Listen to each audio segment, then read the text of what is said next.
And the first comment I get is crash on the way there and do humanity a favor. Yeah. Wow. Yeah. Welcome to King Moves. In chess, the king moves one step at a time, but that single move can change everything.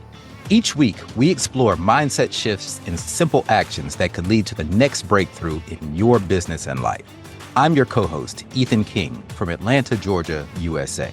Entrepreneur, TEDx speaker, and best-selling author of Wealth Beyond Money. And I'm your co-host, Justin King, no relation to Ethan, from Cape Town, South Africa. Entrepreneur, speaker, and business growth strategist. Our journey crosses continents and cultures as we think out loud, challenge assumptions, and uncover the small moves that create big momentum. Welcome to King Moves. Let's start the conversation. Yeah, so Justin, there's a lot of AI hate in the world, and I kind of had a sense of it, but now I'm noticing it even more. And I got my first, hopefully maybe my only, but I got my first death wish online. No lie. So I posted a video. It was like a hype video for an upcoming event that I have, and the promoter, the event organizer, they asked me to get people excited that I'm coming to deliver this AI workshop. And the first comment I get is crash on the way there and do humanity a favor. Wow. Yeah. So, and I'm starting to see more and more examples of this in life. Another example, I recently did a keynote down in Key West, Florida, and as I was on the elevator, and there was an older couple there too. So Key West is very laid back beach town. A lot of older people retire in Florida. And this older couple, she was like, "Young man, you look so nice. You're dressed so sharp," because I just gotten off stage, right? And she was like, "What are you here for?" And I said, "Well, I'm here speaking at a conference." And she said, "Oh, what do you speak about?" And I said, I teach AI and automation to small business owners." And man, she went cold. She gave me the meanest look in the world and stopped talking to me. It was crazy. And so I'm being reminded that most of the world really they despise AI. Like I knew there was resentment, but I did not realize the level to which it is. And now the articles, the Reddit that we were looking at earlier today with the attacks on Sam Altman on his life. This is the two in the past few days. People have thrown a Molotov cocktail at Sam Altman's house, the founder of OpenAI, who owns ChatGPT. And then there was a drive-by shooting. They fired shots at his house. So between my personal experiences and Sam Altman's, I'm like, okay, this is serious. People have strong feelings toward this. And I am amazed because I think it's the greatest thing, the greatest gift we could be given now that gives us a head start, that allows us to do more, to be more efficient, to take advantage of and seize more opportunities than we could before. But at the same time, people despise it because they feel threatened by it. So I'm just bewildered. Would love to hear your take on it and if you've seen in South Africa. Do you think it's people are showing up and behaving that way because of what it already is, or just what they're scared of it becoming? Yeah, there's definitely fear. I think it's a mix of both. I think some people probably their jobs have been displaced by AI. I mean, if you were doing any type of, mindless work, data entry, copying and pasting, if that was your job, then somebody has probably replaced you already with an AI agent that can do that at no cost. And there are probably a lot of people who were very comfortable making a living doing that type of thing. And if you don't adapt, if you don't stay nimble and stay on the cutting edge, and I don't want to feel like I'm putting people down who have that type of job, but we have to seek things now. We're in a world where we need to seek economic opportunities that require human thinking and human judgment. The button pusher, if you're just pushing a button and it's a mindless task, your job is going to be replaced. And that may seem like a brutal thing to say, but there's no point in fighting it. It's not going anywhere. The train has left the building and it is full force. The momentum, it is not slowing down. It's not going to stop So you just have to adapt. And that's just the reality of it. It is indeed. It's the same as it's the production line. It's a production line that is no longer. And people manage to figure out and find more jobs thereafter. You just had to kind of change the mindset, change the lens through which you look at the opportunity. And I think that's the key. We've got to see this as an opportunity. It's not going away. It is not changing. And if we see it, I've spoken about it before. If we see it as the enemy, that is a surefire way to being an individual that is deeply unhappy, that is going to start sending death threats online, whatever it is you feel that you need to do, because certainly you're not changing it, you're not slowing it down. That is fact. For me, what's interesting, Ethan, is I think if we take the conversation to business owners, entrepreneurs, founders now, I had this same conversation quite recently that business owners, entrepreneurs, founders, that the decision that has to be made now is who are you required to kind of serve more, or what are you going to serve more? Are you going to serve your people within your business, or are you going to serve the vision of your business? So the impact in the world that you're wanting to make, because if your responsibility is to serve that vision of your business, the reason that you started this change that you wanted to make in the world, or this problem that you wanted to solve for X number of people, X number of companies, if that's what you serve, the reality is you have to lean into it. The alternative is you kind of turn a blind eye to serving that and saying, well, the vision of my organization is not actually the most important. What the most important thing is the people in my organization. And that's very noble. Very noble, don't get me wrong.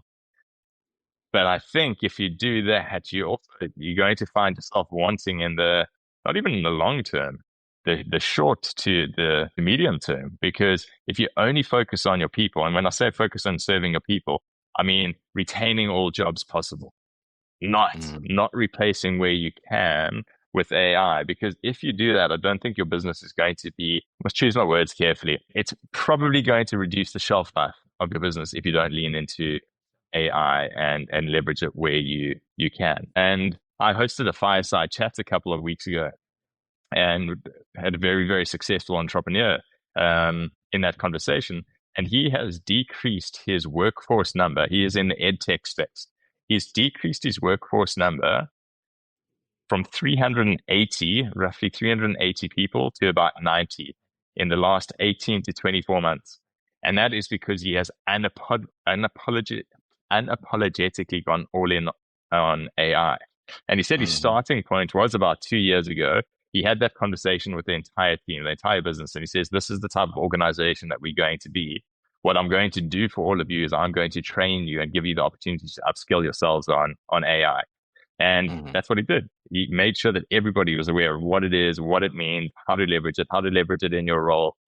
And the organization, the employees themselves actually help navigate where are the first places going to be where this comes in and some people start dropping out. And he said it's impossible to keep everybody happy and motivated, but what he was brutally honest around, this is the type of organization we're going to be. This is the type of organization I believe we need to become. And if we don't leverage AI, we are going to get left behind. So that's one of those brutal examples of, I think, why so many people are fearing this, because you see that example, you see that happening, you see that in practice, and you just think, oh my word, where have those 270 people now gone? What are they doing? And interestingly enough, it was actually a lot of people in the call center.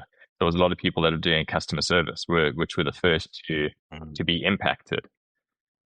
But having said that, I had the exact same conversation with another founder who's starting a big mobile networking service in South Africa. And he has doubled down on his call center needing to have people in it, because he has said that his clientele need to speak to a human being. They have figured out that so far just replacing that with AI doesn't work. So again, it's not just a one size fits all. We can't just use one brushstroke to paint all of this. There still are nuances to this, but it's there. It's not going away. Yeah. And I wonder, is there a way to do both? Can you empower your people So can you still be a people first company and be an AI first company? Because the message I preach is that AI is not here to replace people. It's here to replace tasks. Yes. So call center, for example. Okay, well, the task there is answering the phone, delivering support, but it depends on the situation. Like you said, there are nuances. So every situation is not exactly the same. Every task isn't exactly the same, even if you're working in a call center. So some of those can be automated. Yeah, we sell voice AI agents all the time. It can be very beneficial to have an AI voice agent that can answer the phone 24/7. It can answer, if 50 people call at once, it can answer all of them because it's not limited to the human capacity. And I have, for example, I have clients who own restaurants, and most restaurants, small business owners, someone calls the restaurant to ask the same generic questions. Oh, what time do you close today? What can I get directions? I'm coming from this place. How do I get to your restaurant? It's the exact same questions over and over again. But that small business is being interrupted from serving the people who are there, from cooking the food, because they have to answer the phone and answer these repeated questions. But instead, we're now employing AI voice agents to just answer these repetitive questions for them. And it's a huge relief to the business owner. They can do so much more. It frees them up because that AI agent is handling 90% of the use cases. And in those rare edge cases, it can transfer the call to a human being. I just see it as empowering. And I think the thing is, if you train your people on how to use it and you empower them and they actually embrace it and apply it in their lives, then they won't see AI as a bully anymore. Like you have to bully the bully by using the bully to get an advantage in your life. Yeah, I think that's the key. And when I say the key, I think it's serving your people and it's serving your vision and your mission.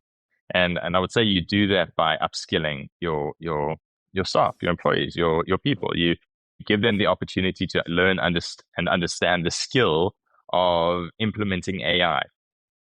What that doesn't guarantee, though, is that it's going to save or preserve their role or their job within your organization. But I think what you're doing for that person is you're future-proofing them, because I guarantee there will be another business or another role that's similar to the one that they're in now, that they will be able to take the skills that you've helped them understand and learn from an AI perspective into that role and possibly head up the department on that side. Because it can be like, hey guys, I've seen this movie before. I was part of a business where we were running it exactly like this, but it has changed, and I understand how to roll this out, how to do this, where the quick wins are, where the low hanging fruit is. Let me walk you through that. And all of a sudden, that's the team lead, the manager, of today. It's the person who can leverage AI in that way for the next organization. It's almost this waterfall effect.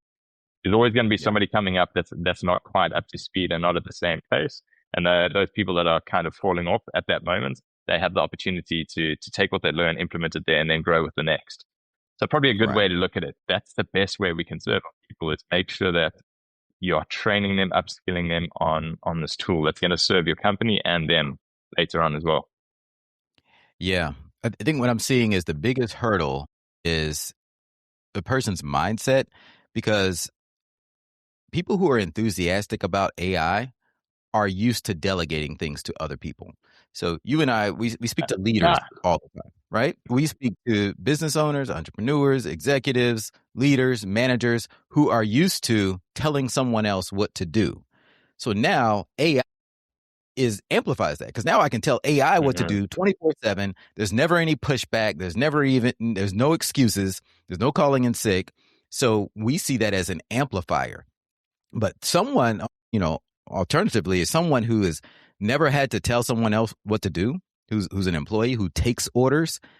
Now training them, upskilling them to now delegate tasks to someone else feels like a huge burden to them, because they're going to have to adapt to that state. And a lot of people don't want to do that. They don't know how to do it. They've never had to do it for 30 years. And now you're like, okay, I need to tell this thing to do it, and it's just going to do it. And then how do I communicate to it? Really, leadership skills are key for AI skills. It's leadership Hmm. communication. Have you found that, and that's a really good point, have you found in your experience of all the AI implementation that you've done with your clients, are there people that are better at it? Are they the ones who are better communicators in general? That might sound Exactly. silly. Do you think? Yeah. Yeah. That is the key. Communicating with AI, we stripped away the need to be a computer programmer. You don't need to be a coder. Yes.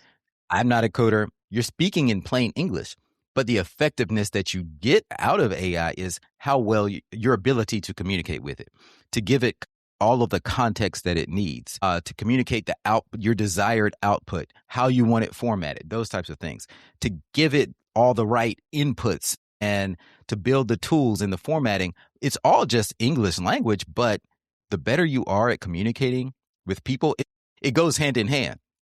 I've noticed that I've become a better communicator with people the more I've Yeah. been using AI. And I think I'm also good with AI because I've led people for the past 2 decades up to this point before AI even really hit the scene. So it goes hand in hand. I believe that the gap will continue to widen between those who are good at leadership communication and those who aren't, and those who resist learning it. That's the fundamental skill. Those who just, there are a lot of people who maybe not listening to this podcast, but there are a lot of people who aren't very ambitious, don't want to lead, have no desire to. They just want to be told what to do. You just show up, push a button, and earn an income. And unfortunately, that economy is going away. That is going to be delegated to the robots. I'm sorry, but that's just the way it is. And as Darwin said, it's not the strongest of the species that survives, but it's the ability to adapt and adjust to the changing environment in which it finds itself. And this is a Yeah. rapidly changing environment. You gotta adapt and adjust. Man, we've got that's so interesting because I hadn't gone all the way down to just it's a form of communication, just as simple as that. It's essentially, and you nailed it. The word was it's the ability to delegate, and people that are good at delegating and look at opportunities or look for opportunities to delegate are generally probably going to be the early adopters of AI a lot of the time.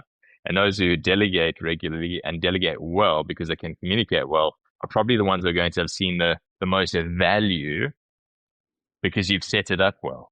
It's the Yeah. same as the person who hires a marketing, again, you know this, hires a marketing agency and just says, do the thing, but can't articulate what they're wanting, or just with the design, just make it pop a little bit more, Ethan. I want you to make it pop a little bit more. That's the brief. That's the brief. And no matter what you do as a designer, you go back and they're still not happy. But that's not popping because they're unable to articulate. And if we were just briefing into whatever the platform was into any LLM, it would be just to say, make it pop. It's not going to know what you're asking for. And you're probably going to say this AI thing is bullshit. Yeah, this AI sucks because Yeah. that's a great example. You know what that really resonates with me is because I come from a graphic design background and I've encountered that so many times. I told people, I said being a graphic designer is 90% mind reading because Yeah. people cannot articulate the vision that's in their head.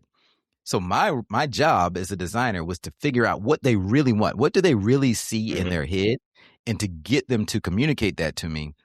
And the better I was at that, and I could deliver on that, you know, so that the design is achieving their goals and it complements what's in their head, then that's why I had success as a graphic designer. Whereas other people, if you're just guessing, when you say make it pop, you have a vision in your head. You're just not saying it. You're saying you think you communicated it to me. You think you Yeah. said, I told Ethan to make it pop. That meant yellow text on a black background. When I hear make it pop, I'm thinking bright blue text on a red background or whatever, right? So we have that's a prime example, and we have to communicate clearly with AI. And there's a balance because we also have to leave room to allow the AI to exercise its genius because it is Mm-hmm. smarter than us. So the art in communicating with AI is giving it the right amount of context to clearly state your end goal, but then also leave it room to inject its own genius that surpasses yours because it's been pre-trained on everything, and take what you gave it and expand upon it and transform it. That's what the T in GPT means, transformer. So that's what it's doing. Very interesting. Very interesting because I want to take the conversation all the way back to this See, look, the death threats that you've received, and to the hatred and the violence that has been doing the rounds. Do you think that because enough water has now flowed under the bridge that there are real people, and I shared an example, there are real people who have lost jobs because of this. So we're probably at that stage where there's fear of what this thing could do to me. But there are also now a lot of people that have got a lived experience of what this has already done to me. And that's going to be interesting to see. The people that are being displaced and have been displaced, where do they end up? What camp do they end up in as far as, I hate this fucking thing and I'm going to go to war with it, or I've seen how powerful it was, I need to get on board, I need to light a fire under my own ass and get working and get understanding, and I'm going to be the one kind of paving the way in the next role that I'm in. That's quite interesting to me. I don't know which way people are going to go. Yeah. And I think the thing is, people see it as, we like to put things in buckets of good or evil, black or white, good or bad, right? That's just how we've seen stories. But nothing is inherently good or evil. Like, it's all a mixture of both, and it depends on the lens that you're looking at it. So this makes me think of Star Wars, and, they were like, join the dark side. Well, if you see AI as the dark side, change that thinking. Maybe it is the other side from where you're used to living your life, but you kind of don't have a choice. You got to join the dark side. If you see it, AI as the dark side, then instead of resisting it because you're going to lose, join the dark side. Now you're on the winning team. Learn how to use it to your advantage. Yeah. It's going to become the only side. The only side. Yeah. When are you going to join it is really the question. Yeah. Because it's going to become the only side. Yeah. Resistance is futile. Exactly. Man, that's been an interesting conversation. But it's going to be really interesting just to keep an eye on this violence that's erupted around it. That's taken me by a bit of surprise. Yeah, that's crazy. It really is crazy. Yeah. So my king move is lean in. Don't resist, but lean into the change. See how it can benefit your life. And please stop the violence. Don't send me death threats.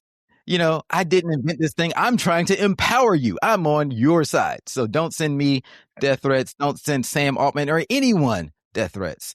Learn how to take advantage of this gift we've been given with AI. See it as a gift that can mint you a millionaire in the next couple of years if you leverage it the right way, because all you need to do is speak plain English to it, learn communication skills, learn how to communicate with it, and it can make you rich. It can change your life. So see the good in it. That's a wrap for today's episode of King Moves. Quick favor before we go. If this episode made you think differently or helped you see your next move more clearly, take 30 seconds and leave us a review. It helps the show reach leaders who need these conversations. Remember, in chess, like in business, one right move can change everything. Take today's action step, make your move, and build momentum. And if you found value in today's episode, share it with someone who's ready for the next breakthrough. Don't forget to subscribe so you never miss our weekly conversations. Until next time.